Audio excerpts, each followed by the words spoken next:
अल्लाह ताला ने कुरान मजीद के अंदर सूरह मारिज के अंदर आयत नंबर 19 से लेकर आयत नंबर 35 तक एक मजमून बयान फरमाया। अगर आप ज़्यादा तवज्जो के साथ और ज़्यादा हमातनगोश हो के सुने तो ये सिर्फ मजमून नहीं, इंसानी तरबियत का प्रोग्राम है। इंसान कैसे संवर सकता है और कैसे बदल सकता है और कैसे निखर सकता है और किस तरह तरोताज़ा हो सकता है। अल्लाह ताला ने इरशाद फरमाया कि इन्नल इंसाना खुलिका हलूआ, फरमाया बेशक इंसान लालची पैदा किया गया है, फितरतन हरीस है, लालची है। इज़ा मस्सहु शर्रु जज़ुआ, जब इसे तकलीफ़ पहुँचती है तो ये सख्त घबराने वाला है, घबरा जाता है, आहो फुगां करता है, वावेला करता है, हाथ पैर फूलने लगते हैं। वाइज़ा मस्सहुल खैरु मनुआ, और जब इसे दौलत मिले तो बखील हो जाता है, कंजूस हो जाता है। तो या अल्लाह फिर इससे निकलने का तरीका क्या है? ये हलुआ भी है, जजुआ भी है, मनुआ भी है। पैदा किया गया है हरीस, लालची। मुसीबत पहुंचे तो जजा फजा करता है, आहो फुगां करता है, जल्दी घबरा जाता है। और जब इसे दौलत मिले, वइज़ा मस्सहुल खैरु मनुआ, और जब इसे दौलत मिले तो हद दर्जे बखील हो जाता है। तो या अल्लाह बचना कैसे है? तो फरमाया कुछ लोग बच जाते हैं ना। कौन?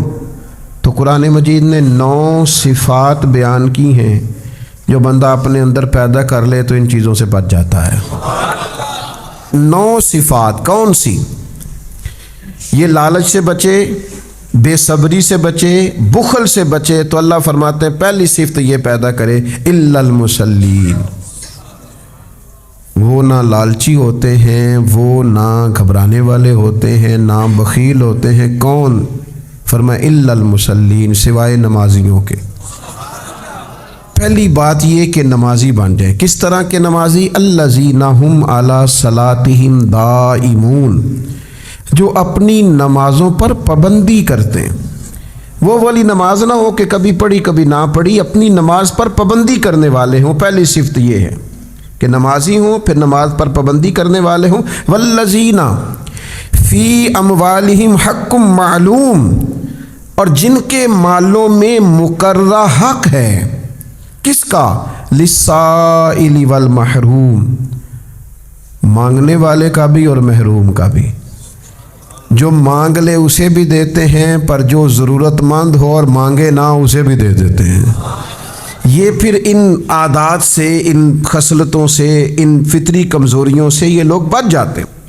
आगे फरमाया वल्लज़ीना युसद्दिक़ूना बियौमिद्दीन, वो लोग जो क़यामत के दिन की तस्दीक करते हैं, जिनको यकीन है कि क़यामत आएगी, बदले के दिन की, क़यामत के दिन की, जज़ा के दिन की तस्दीक करने वाले, जिनके ज़हनों में है क़यामत आएगी, वो ना बखील हैं, ना लालची होते हैं, ना जल्दी घबराने वाले होते हैं। और फिर फरमाया वल्लज़ीना हुम मिन अज़ाबि रब्बिहिम मुशफ़िक़ून, और वो लोग जो अपने रब के अज़ाब से हमेशा डरने वाले हैं।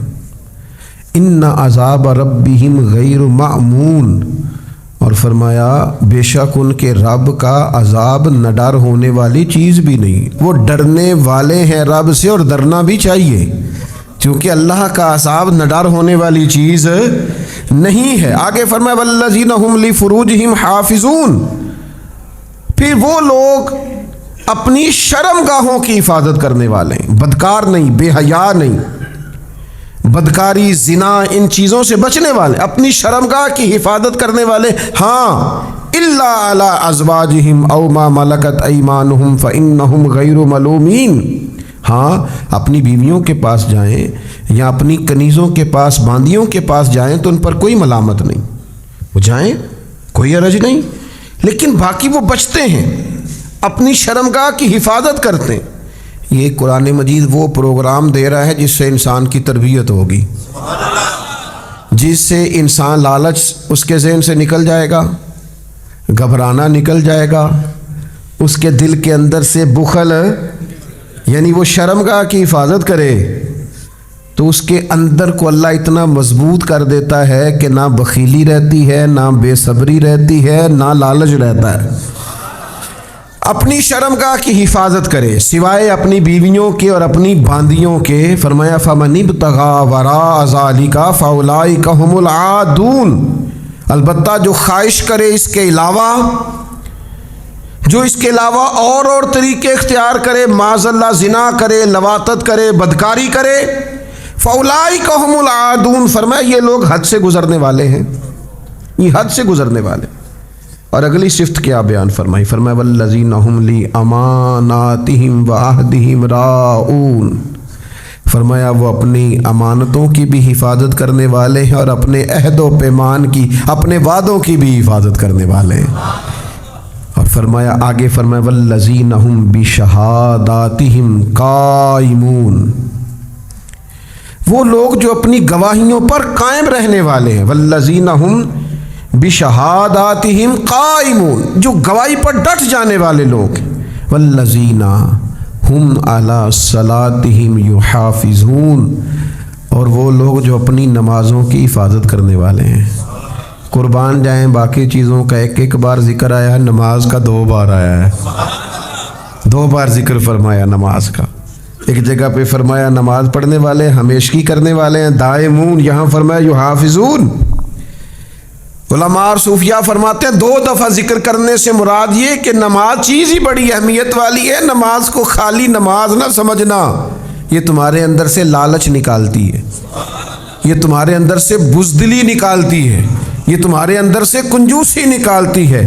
तो ये 9 सिफतें जो पैदा करेगा या अल्लाह उसे क्या मिलेगा? तो रब फरमाता है उलाइका फी जन्नातिम मुकरमून, ये लोग हैं जो जन्नत में भी इज्जत वाले होंगे। अल्लाह करे आपको कुरान का मज़ा आए। फरमाया जन्नत भी मिलेगी और इज्जत भी मिलेगी, जन्नत में जाएंगे और मुकर्रम हैं ये लोग, इज्जत वाले हैं, जन्नत में जाएंगे ये लोग, मुकर्रम होंगे जन्नतों में, जन्नत भी होगी और इज्जत भी होगी।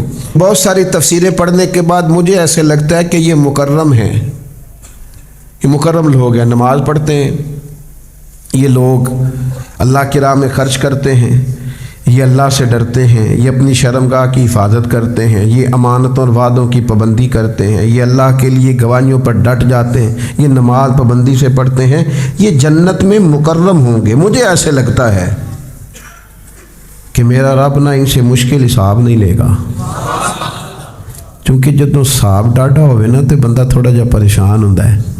तो करीम ने फरमाना वो नमाजियों, वो अपनी शर्मगाहों की हिफाजत करने वालों, वो सदक़े करने वालों, वो मानतों का ख्याल करने वालों, वो वादों की पाबंदी करने वालों,